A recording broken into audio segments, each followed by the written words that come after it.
Today we're going to create a simple online multiplayer soccer game using the Quick Game Editor beta. Let's get started. Quick Game Editor has a handful of models that you can choose and modify, or you can create your own from scratch. Maps are where our players will interact. Since we're making a soccer game, our map will be wide and short. Quick Game supports both top-down and head-on camera angles. Since we're building a team-based game, we will now set up where our players will start. We'll add some simple scenery to the map as well.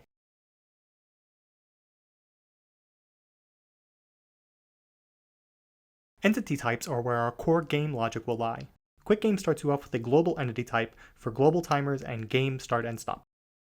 It also starts you off with the player entity inherited from the walking player entity type that has some good sane defaults. Entity types have their own drawings, physics, collisions, boundary boxes, and variables that you can modify. Let's run what we have so far. As you can see, we already have a lot to start with. The chevron above our player is customizable by the user.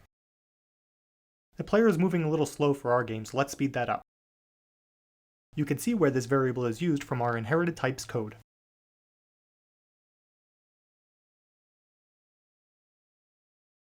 This feels a lot better. Let's see what our player would look like as a zombie.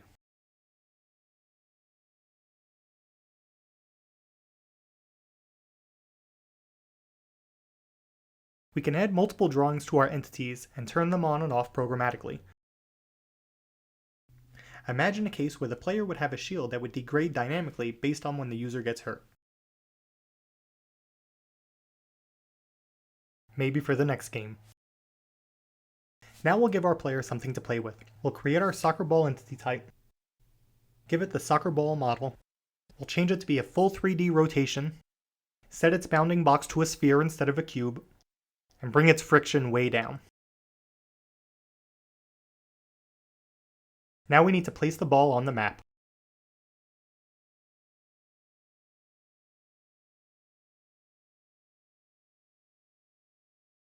This feels pretty good, but now we need something to do with the ball, so let's start creating our goal.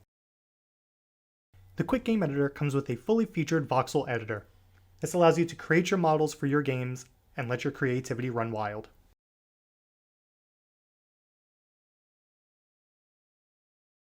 Now let's create our goal entity type, set its model, and set the scale to 2 to make it a little bigger on the map. Now let's place 2 goals on either side of the map.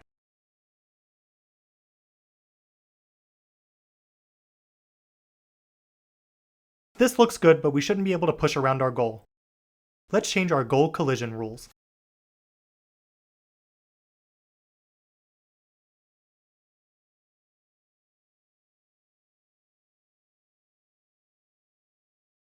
Now we can pass through our goal, but unfortunately so can our ball.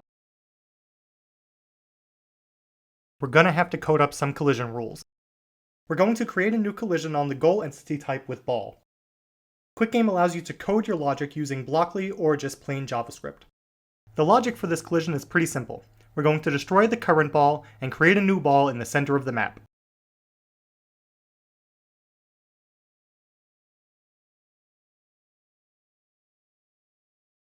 This works great, but it's a little boring. Let's create a fun particle effect when the player scores. We're going to create a new entity type called goal effect. This entity type will have a particle drawing. We're going to increase the emission rate to make it a little faster and change the color to deep orange. This looks pretty good. Next, we need to modify our collision logic to create this particle effect at the position of our ball. You can see the JavaScript code that this creates and even modify it if you feel comfortable enough.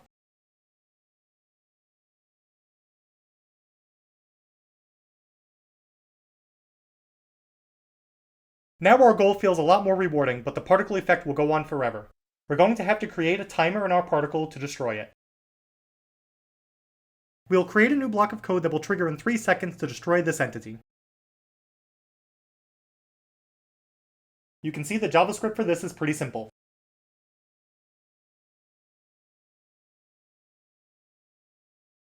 This game is really starting to come together. Now let's test our game with 2 players. We can control both players locally to get a feel for how our game will be played. We can even share a link with our friends to test it out together before we publish it. Since we've made good progress on our game, we're going to commit it to source control. Once we feel it's ready, we can even submit it for review to be published on the Quick Game website. We now have a functioning game in under 5 minutes. In the next video, we'll go through storing variables that sync between players like the score and displaying the score using the overhead display function, as well as adding background music and sound effects to our game. Please like and subscribe for more tutorials.